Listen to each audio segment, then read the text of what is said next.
तो आज की क्लास बहुत बहुत शुभकामनाएं। दोस्तों, आज प्रसिद्ध समाज सेवी, स्वतंत्रता सेनानी डॉक्टर भीमराव अंबेडकर जी का जन्म दिवस है। सर्वप्रथम उन्हें हम शत शत नमन करते हैं। इस महापुरुष को, इस बंदे के प्रभाव के परिणाम स्वरूप भारत एकजुट हुआ। जहां अगड़े पिछड़े की राजनीति हो रही थी, उसे इनके नेतृत्व में खत्म किया गया। तो डॉक्टर भीमराव अंबेडकर के ऐतिहासिक महत्व को, सामाजिक कार्यों को देखते हुए इन्हें 1990 में भारत रत्न सम्मान से सम्मानित किया। यह देश के लिए समर्पित व्यक्ति थे।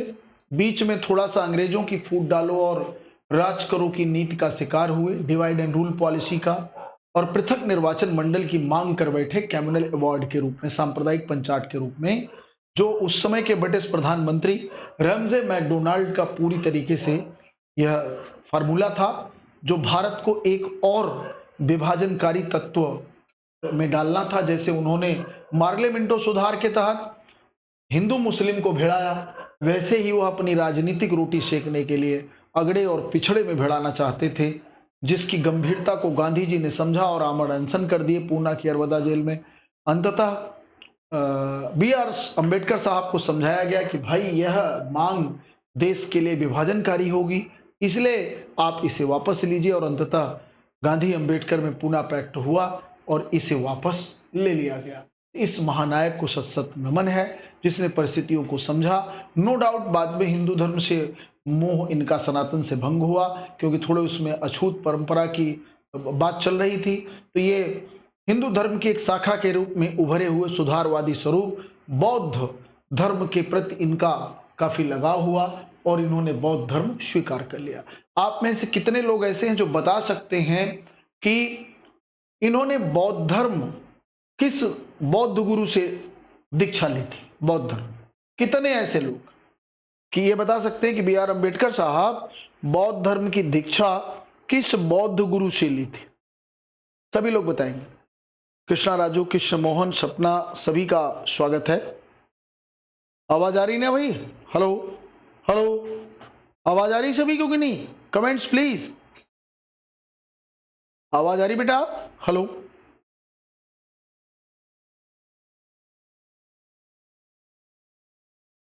तो कल हमने आप सभी को यहां तक कराया था। सपना तो पहुंची जैसे वैसे, क्लास ओवर हो गई क्योंकि लेट में पहुंची। चलिए, बहुत शानदार। आइए, आज हम इस कड़ी को आगे बढ़ाएंगे।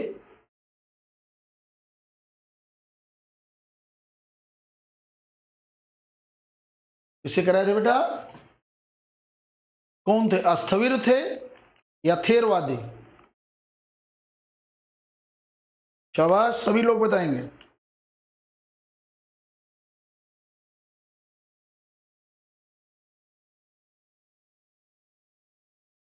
इनकी पहली पुस्तक कौन है और अंतिम पुस्तक कौन सी?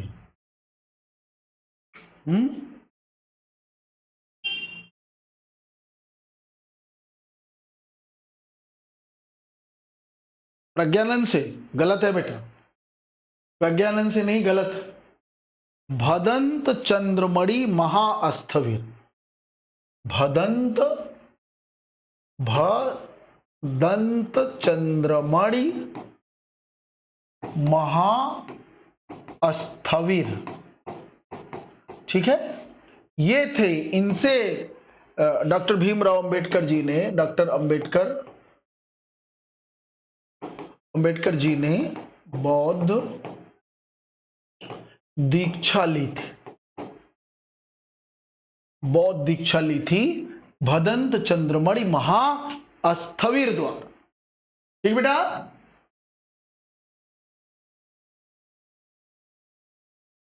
इनकी पहली संस्था कौन है? नहीं, इनकी पहली पुस्तक कौन है और अंतिम पुस्तक कौन सी? बताइए। इनका पहली पुस्तक और अंतिम पुस्तक कौन सी?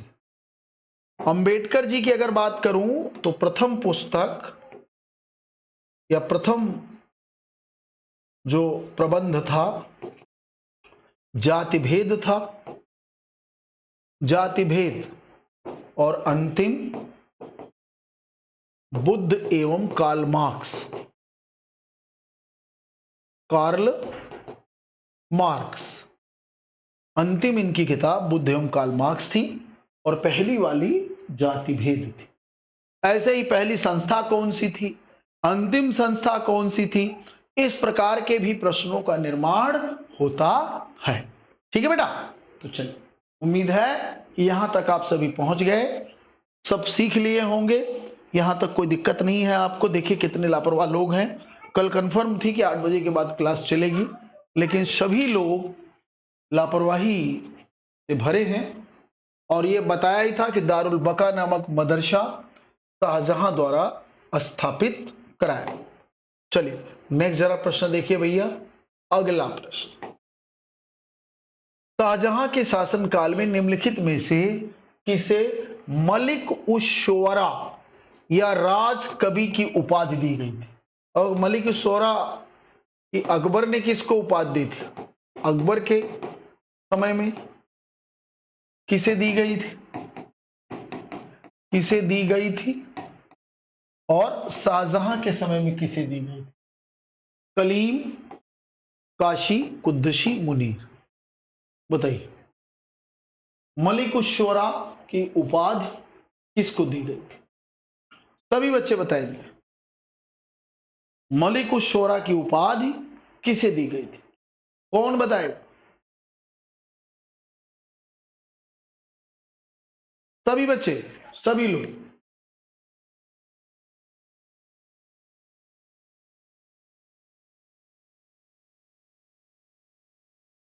अरे भाई, राजकवि कौन था इनका? कलीम। राजकवि इनका कलीम था। कौन था? राजकवि इनका कलीम था भैया। अकबर ने किसे दी थी? मलिक उश शोरा की फैजी को, फैजी को दी थी। मलिक उश शोरा की उपाधि फैजी को दी थी। याद आ गया? याद आया कि नहीं? सभी अगर नहीं याद आया तो फिर से बताओ।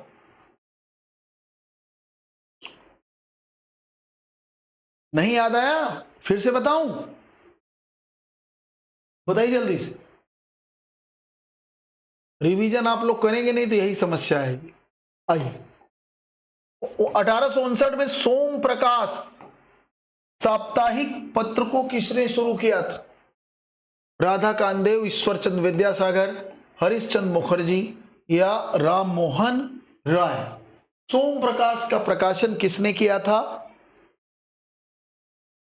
सोम प्रकाश का प्रकाशन किसने किया था? सभी बच्चे बताएंगे।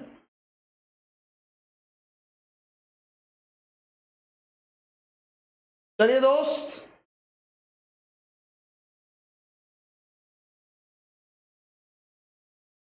बहुत बढ़िया, बिल्कुल सही है। सोम प्रकाश का प्रकाशन ईश्वरचंद विद्यासागर ने किया था और इसी में इन्होंने विधवा विवाह,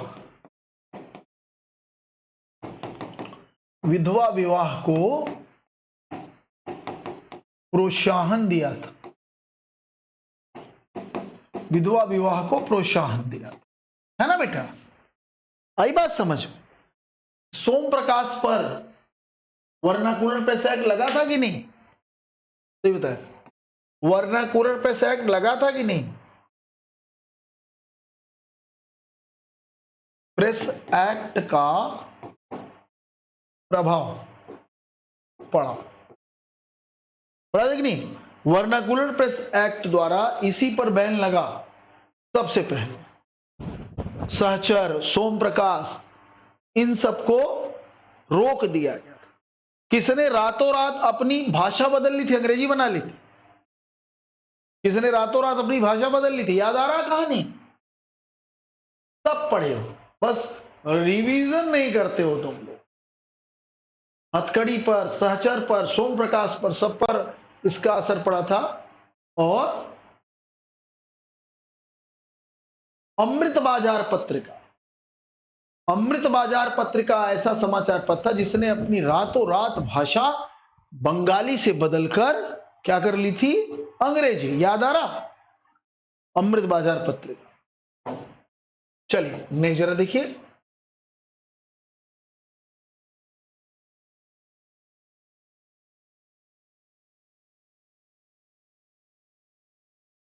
1942 में नेपाल की सीमा पर अस्थायी सरकार की स्थापना किसने की थी? अस्थायी सरकार अच्युत पटवर्धन ने, मीनू मशानी ने, अशोक मेहता ने, जयप्रकाश नारायण ने। इसमें किसने नेपाल बॉर्डर पर अस्थायी सरकार की स्थापना की थी?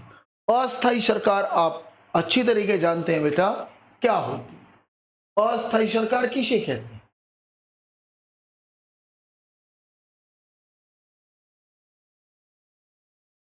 सभी बच्चे जल्दी से फटाफट बताइए। सभी किसने की थी अस्थायी सरकार की स्थापना नेपाल बॉर्डर पर? अरे भैया जेल तोड़कर फरार इसमें जेपी नारायण ही तो थे, जयप्रकाश नारायण, अच्युत पटवर्धन, मीशु मशानी यहाँ के नहीं थे, अशोक मेहता। क्या यार कृष्ण मोहन, ये वहां कहां बिहार में मिलेंगे? नेपाल के बॉर्डर पर अच्युत पटवर्धन मिलेंगे? जयप्रकाश नारायण कौन थे? जयप्रकाश नारायण वहां के लोगों को अपने साथ जोड़कर इन्हें ही, वो लोग इनके ही इशारों पर चलने लगे, उसी को अस्थायी सरकार की संज्ञा दी गई। जितना रटे हो उससे अलग चीजें हैं इस पेपर में, जहां आपको बहुत ही सारगर्भित तरीके से आगे बढ़ना।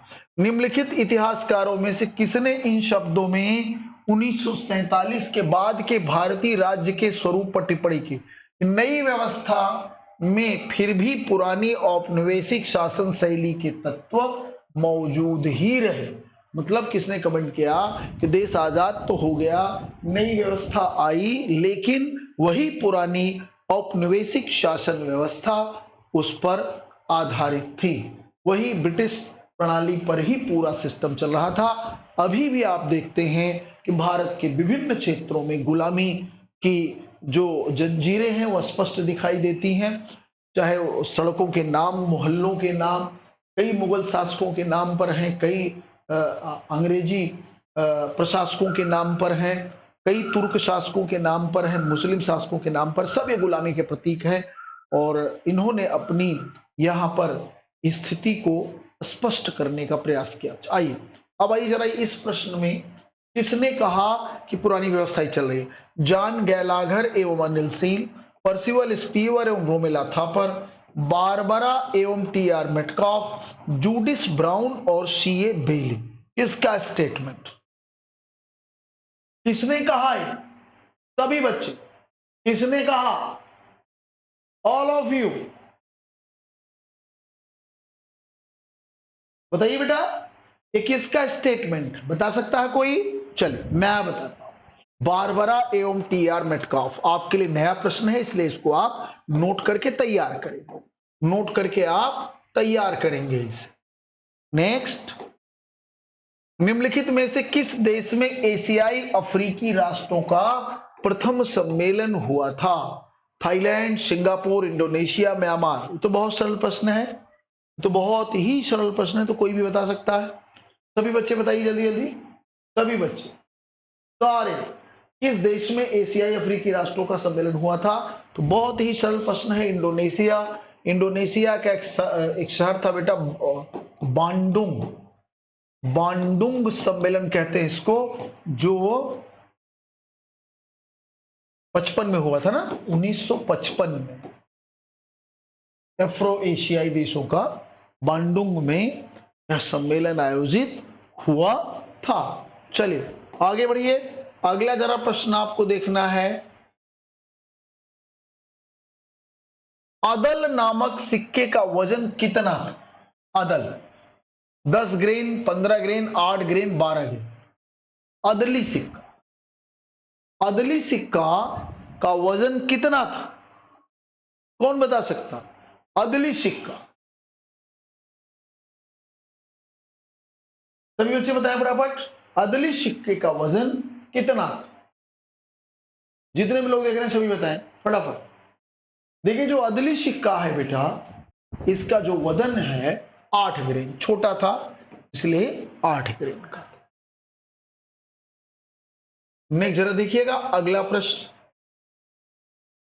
किस सिख गुरु ने पंजाबी को अलग लिपि गुरुमुखी लिपि से जोड़ा? गुरुमुखी लिपि से, गुरु अंगद, गुरु रामदास, गुरु हरगोविंद या गुरु अर्जुन देव?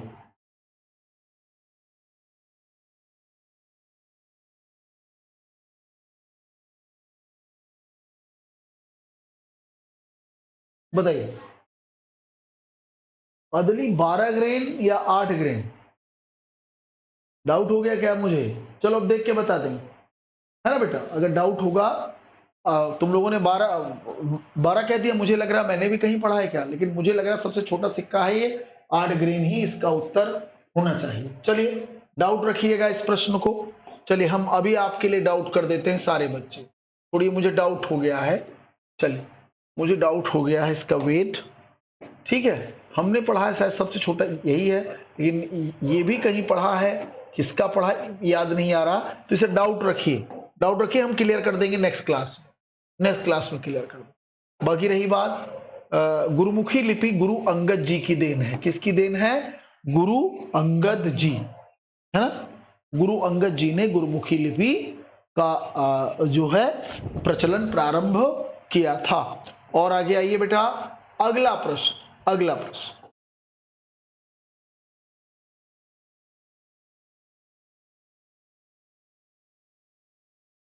मुगल कालीन संस्कृत जानकी परिणय के लेखक कौन है? जगन्नाथ चक्रकवि, नाभादास या धनंजय वर्मा? बताइए। जानकी परिणय एक है और एक उषा परिणय है, एक उषा परिणय भी है। तो बताइए जानकी परिणय किसने लिखा था? जानकी परिणय किसकी रचना? देखिए कितने लापरवाह लोग हैं, रेगुलर क्लास भी नहीं ले पाते, ये हालात है लोगों की, है ना, बहुत गड़बड़ स्थिति। आइए बेटा देखिए ध्यान से, जानकी परिणय चक्र कवि की, उषा परिणय कृष्णदेव राय की। उषा परिणय कृष्णदेव राय ने लिखा था, कृष्णदेव राय ने। आइए नेक्स्ट, निम्नलिखित में से किसने काशी को भारत का एथेंस कहा? किस कारण से? शिक्षा एवं संस्कृति के लिए, शिक्षा एवं संस्कृति के केंद्र के रूप में होने के कारण इसे उसने एथेंस कहा। बताइए, मनुची, पीटर मुंडी, बर्नियर या ट्रेवेनियर? किसने कहा था काशी को भारत का एथेंस? किसने कहा था, किस लेखक ने कहा? सभी बच्चे बताएंगे। बहुत शानदार, बहुत बढ़िया, सभी उत्तर दे रहे हैं, बहुत बढ़िया शानदार। चलिए वेरी गुड, बहुत बढ़िया प्रयास है आप सभी का। तो बिल्कुल जिसने वर्नियर उत्तर दिया, फ्रांसीसी लेखक वर्नियर शाहजहां के समय में आया और औरंगजेब के समय तक भी काफी दिन रहा। किसने दिया भैया? वर्नियर, ठीक। चलिए बहुत शानदार उत्तर है आप सभी का। जिसका गलत हो गया बिल्कुल न निराश हो, ये समय है और धीरे धीरे सही हो जाएगा। आइए निम्नलिखित जोड़ों को मिलाइए। पत्रिकाएं संबंध पर उपरोक्त जोड़ों में कौन से सही बैठते हैं? भारत महिला बासंती मित्रा, बाम बोधनी उमेश चंद, अबला बांधव गिरीश चंद्र सेन। तो इसमें सब आपको बताना है कि केवल एक सही है, माने 3 सही है, या 1-2 सही है, या 2-3 सही है, या केवल एक सही है, तभी आपको बताना है। क्या होगा आंसर? क्या हुआ राजू सिंह, कहां चक्कर खा रहे हो? हाँ बताओ, क्या हालात है, क्यों घबराए हुए फिर रहे हो सभी बच्चे? बहुत शानदार प्रश्न ये भी है, बताइए, कोशिश करिए, कोई बात नहीं। चलिए, भारत महिला बासंती मित्रा की है, बामा बोधनी उमेश चंद के, ये दोनों सही है। थोड़े नए प्रश्न है, इस पर जरूर आप लोग ध्यान देंगे। नए प्रश्न जो भी आए उसको तुरंत एक डायरी बनाइए या कॉपी बनाइए, उसमें फट से लिखिए, तुरंत लिखिए इसको, है ना, ये बहुत जरूरी है आपके लिए। तो नेक्स्ट बेटा, अगला जो प्रश्न है आपको ध्यान देना। 1909 के अधिनियम में पृथक निर्वाचन मंडल के संदर्भ में यह किसने कहा था कि हम नाक के दांत बो रहे हैं और इसका फल भी भीषण होगा? ये बहुत बार पढ़ाया हूं, हमारे नोट्स में भी है। लॉर्ड मार्ले, लॉर्ड मिंटो, लॉर्ड सेल्सबरी या लॉर्ड कर्जन?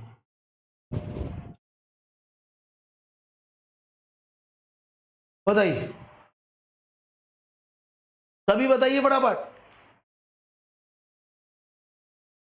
जल्दी जल्दी बताएं। वाह, वाह भाई वाह, शाबाश। तुम लोग सुधरोगे नहीं यार, तुम लोग रिवीजन नहीं कर सकते हो चाहे जो। अरे भैया, मार्ले मिंटो सुधार है ये, कर्जन कहां से कर रहे हो यार तुम लोग? हद कर दिए हो यार, कर्जन तुम लोगों ने टिप्पणी करके एकदम मूड खराब कर दिए भाई, हैं? जब 1909 का अधिनियम है तो क्या है, मार्ले मिंटो है।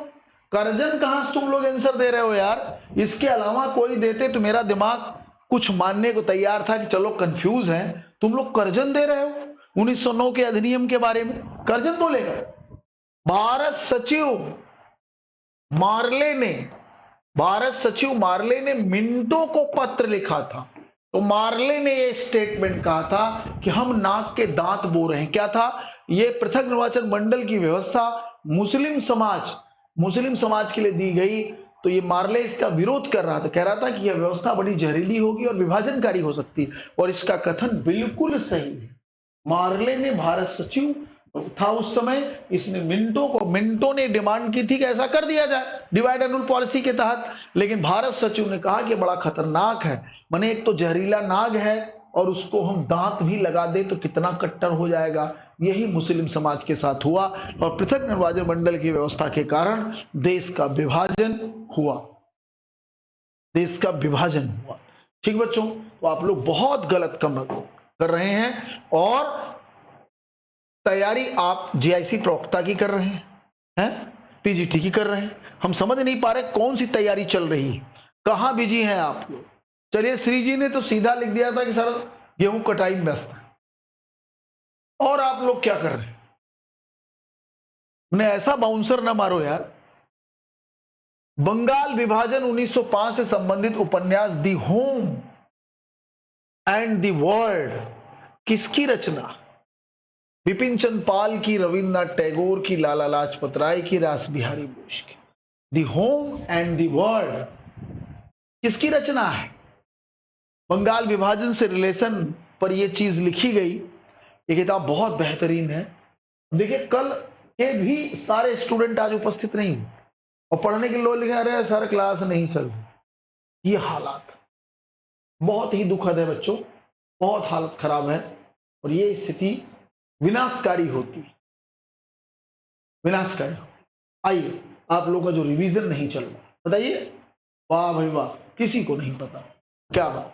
रविन्द्रनाथ टैगोर जी की रचना, रविन्द्रनाथ टैगोर। इसे भी नया प्रश्न है, इसे भी जोड़ के रखिए, दी होम्स एंड दी वर्ल्ड, ये किसकी रचना है? गुरु रविन्द्रनाथ टैगोर जी। ये उपन्यास किसका है? डाउट हूं क्या यार? दी होम्स एंड दी वर्ल्ड किसकी रचना है? ये उपन्यास किसका है?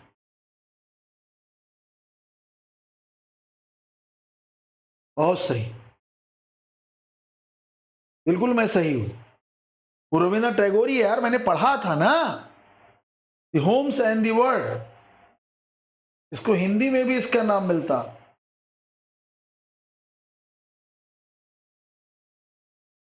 घरे बाहिरे, घरे बाहिरे 1916 में बना था। इसका ये मूल रूप से बंगाली भाषा में, इसका बंगाली नाम है घरे बाहिरे। घरे बाहिरे, ये इन्होंने 1916 में लिखा था, बंगाल विभाजन पर आधारित। मैंने पढ़ा था कहीं इसको, मैं थोड़ा डाउट हुआ, तुम लोग आश्चर्य कर रहे थे इसलिए।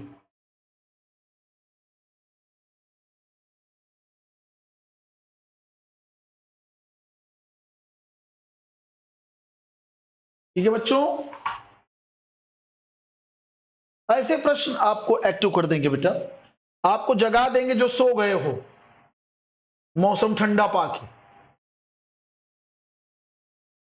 किसने ऐतिहासिक उपन्यास मार्तंड वर्मा लिखा? किसने ऐतिहासिक उपन्यास मार्तंड वर्मा की रचना की? रामकृष्ण पिल्लई, चंद्रमय मोहन, सीवी रामन पिल्लई या टीएम नायर? किसकी रचना मार्तंड वर्मा? आप जानते हैं कि मार्तंड वर्मा कौन थे? ये त्रावणकोर के राजा थे, त्रावणकोर के हिंदू राजा, हिंदू राजा थे भैया, सभी को बताना। किसने लिखा था? केरल के थे। त्रावणकोर कहां है? त्रावणकोर है केरल। सभी बच्चे बताएंगे।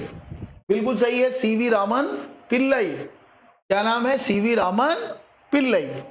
ये किसकी रचना है? सीवी रामन पिल्लई की। बहुत शानदार। चलिए, कम से कम कुछ तो सही हो रहा है आप लोगों का। चलिए आगे बढ़िए मेरे बच्चों। नेक्स्ट प्रश्न, अगला देखिए, Indian merchant and the decline of Surat. Indian merchant and decline of Surat, ये किताब किसने लिखी? अशिन दास गुप्ता, आशुतोष अग्रवाल, नीलकंठ शास्त्री या वीरदास अग्रवाल? देखिए, भारतीय जो मध्यकाल था, मुगल काल का, विशेषकर सूरत बंदरगाह की स्थिति बहुत ही मजबूत थी, है ना। सूरत बंदरगाह को गेटवे ऑफ इंडिया कहा जाता था या बाबुल ऑफ मक्का, बाबुल ऑफ इसे मक्का भी कहते थे। ये किताब किसने लिखी?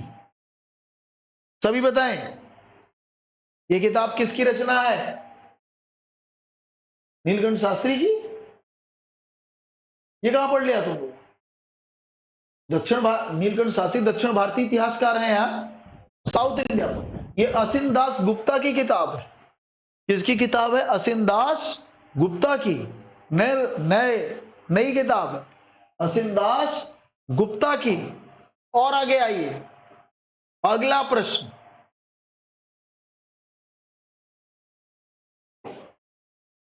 किसने कल्याण और भिवंडी के तटीय नगरों को जीतकर अपने नौसैनिक अड्डों में बदल दिया?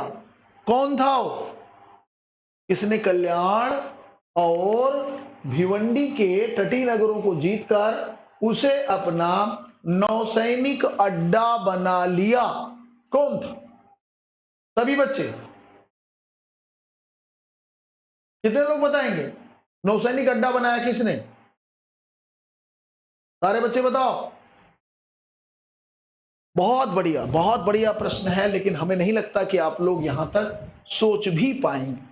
हाँ, इसी का नाम कुलाबा था। ताराबाई बता रहा, क्या यार राजू, एकदम हद कर दी। इसी के आसपास कोलाबा, शिवाजी ने ताराबाई कौन सा नौसैनिक अड्डा बनाई थी यार? बालाजी, बाजीराव, बालाजी विश्वनाथ, यहां तक समझ में आता है, तुम लोग ताराबाई कर रहे हो यार, हैं? हद कर। चलिए नेक्स्ट जरा देखिएगा, अगला प्रश्न।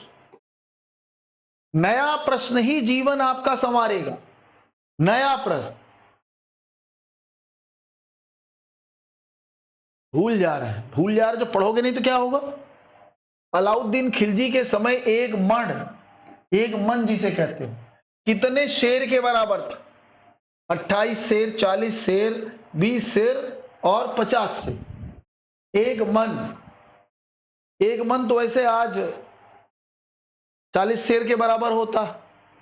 वर्तमान समय में एक मन 40 नहीं, शेर पूछ रहा, किलो के नहीं। वर्तमान समय में 1 मन बराबर 40 केजी होता।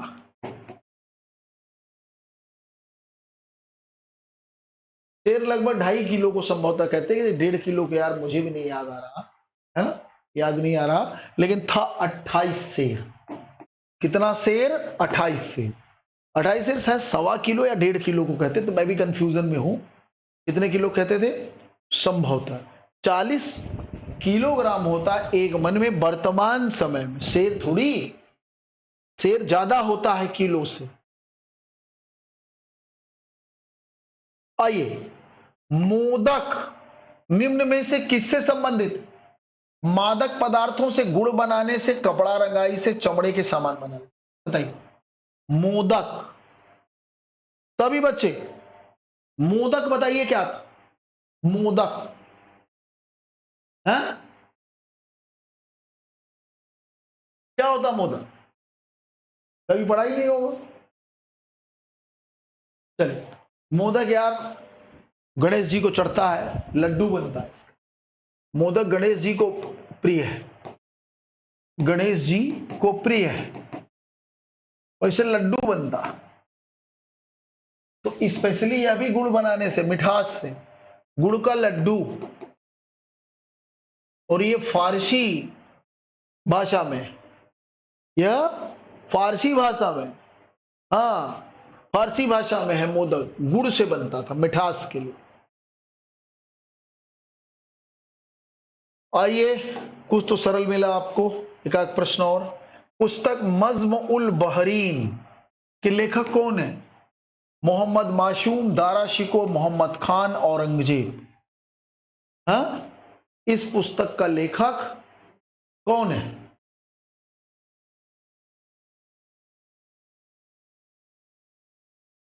चलिए चलिए, क्या है अर्थ इसका? क्या है? चलो कुछ तो सरल मेरा, फटाफट आंसर दिया, दारा शिको।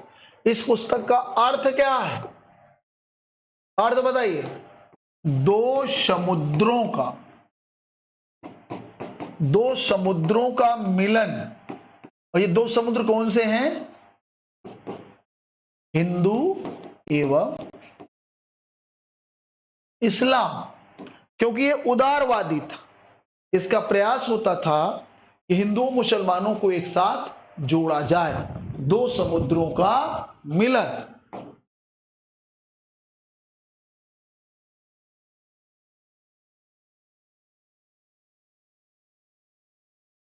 मध्य युग में महरौली दिल्ली में गंधक की बावली किसने बनाया? गंधक की बावली, बलबन, फिरोज शाह, रजिया, इल्तुतमिश। गंधक की बावली, बावली माने तालाब होता, पक्का ईंट वगैरह से जोड़कर तालाब बनाया जाता। गंधक की बावली किसने बनाई? बताओ, बहुत बढ़िया प्रश्न ये भी नया है तुम्हारे लिए, बाकी तो सब तुम लोग गायब हो। चलिए शाबाश, बहुत बढ़िया। सभी लोग बताइए, सभी लोग, सभी लोग। अगर पालम बावली पूछता, राजू सिंह तुम तो एकदम हवाई फायर मार रहे हो यार, तुम आसपास भी नहीं जा रहे हो, तुम्हारा कॉमन सेंस इस समय गड़बड़ हो गया। ज्यादातर पढ़ने में मन लगाओ।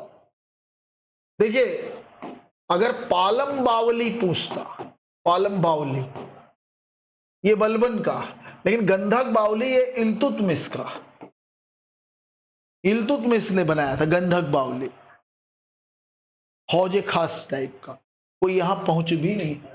चलिए, और ये आज का फाइनल क्वेश्चन इस सीरीज का। अगर आप लोग कहेंगे तो इसका कहिए पीडीएफ भी भेज दें। तानसेन के संदर्भ में निम्नलिखित कथनों में से कौन सा सही नहीं है? तानसेन का उपनाम उन्हें अकबर ने दिया था। तानसेन ने ध्रुपदों की रचना की थी। तानसेन ने अनेक नए रागों की रचना की। तानसेन की समाधि ग्वालियर में है। अब आपको इसमें बताना है कौन सा स्टेटमेंट इसमें गलत। एक गलत, आसान प्रश्न, ये गलत नहीं होना चाहिए, या आप सभी से गलत नहीं होना चाहिए।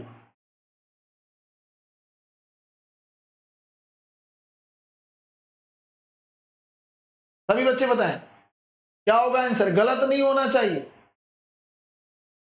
चलो चलो, थैंक गॉड कुछ लोगों के सही आए। बिल्कुल सही, यही गलत है, क्योंकि इन्हें तानसेन उपनाम अकबर ने नहीं, अकबर ने बल्कि इनको क्या दिया था, अकबर ने इन्हें कहा था कंठाभरण बिलास स्वामी, है ना, बिलास स्वामी अकबर ने दिया था, जबकि तानसेन इन्हें मानसिंह ने कहा था, ग्वालियर के राजा मानसिंह ने। यही गलत है, बाकी सब सही है। मैंने तानसेन की उपाधि इनको ग्वालियर में मिले। इनका मूल नाम क्या था, इनका मूल नाम था बेटा राम तनु पांडे। क्या नाम था इनका, राम तनु पांडे या राम रतन पांडे। चलो शानदार।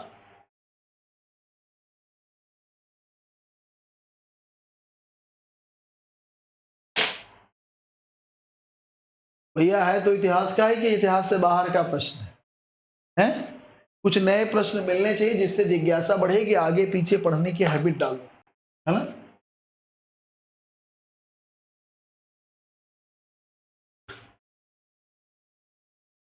ये नया मिलना चाहिए कि नहीं मिलना चाहिए बताओ आरती, नए प्रश्न मिलना चाहिए कि भाई पुरानी दुनिया में टहलोगे जिनसे पास नहीं होगी,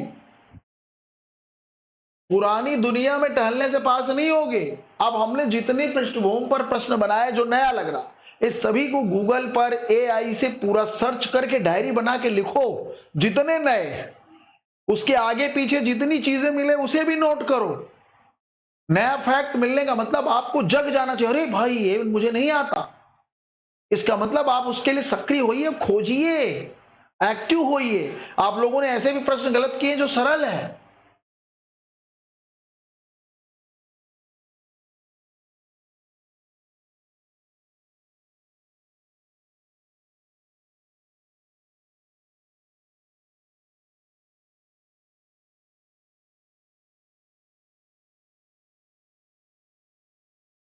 क्वेश्चन टफ नहीं थे, क्वेश्चन अच्छे थे, नए थे, नए तथ्य थे। नहीं तो पुराने वाले प्रश्न पढ़ पढ़ के कभी सिलेक्शन नहीं होगा। पेपर बनाने वाला भी जानता है कि भैया वही वाला है, सब बच्चे वही पढ़ पढ़ के बैठे हैं। नए पर कोई भी ऐसी गाइड मार्केट की नहीं है किताब जो कुछ नया करने का प्रयास करती है।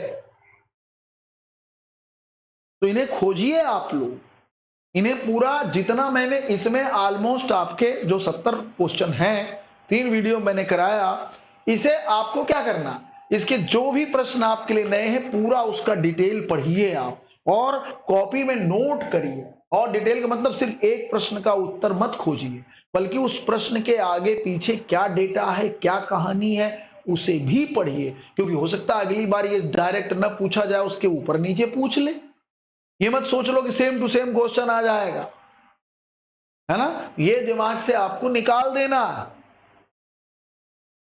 ये आपको दिमाग से निकाल देना है कि सेम टू सेम क्वेश्चन मिल जाएगा।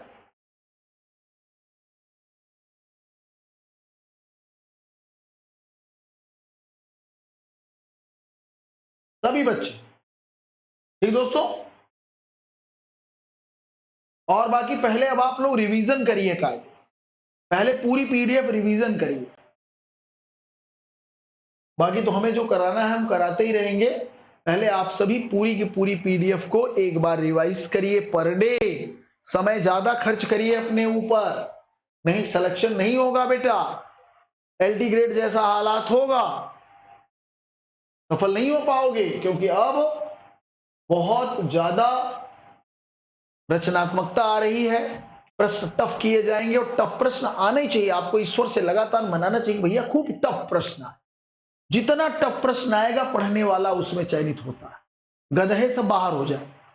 लेकिन अगर सरल आ गया तो घोड़े और गधे का कोई डिफरेंस नहीं रह जाएगा, सब एक जैसे नजर आए, बाघ शेर सब लगेगा, सब मस्त है। हमने भी कर लिया 125 में से खींच दिया हमने भी 120, तो चयन किसका होगा पता ही नहीं। इसलिए जितना टफ प्रश्न आएगा, जब गैपिंग बढ़ेगी अच्छे प्रश्नों को करने वालों की, तो उनका चयन आसान हो जाएगा, पूरी बेईमानी नहीं होगी। जी बिल्कुल होगा, रिटन एग्जाम टीजीटी में भी होगा। अगली भर्ती में सिर्फ यही 2022 ऐसी भर्ती है जिसमें टीजीटी में रिटन एग्जाम नहीं है, इसी में निकल लीजिए। बाकी अगली भर्ती में प्री और मेंस होगा। तो मेंस से काहे घबरा रहे हो यार, लिखना नहीं आता? जितने डेटा पढ़ रहे हो लिखना हम सिखाएंगे, काहे टेंशन ले रहे हो, लिखना हम सिखाएंगे।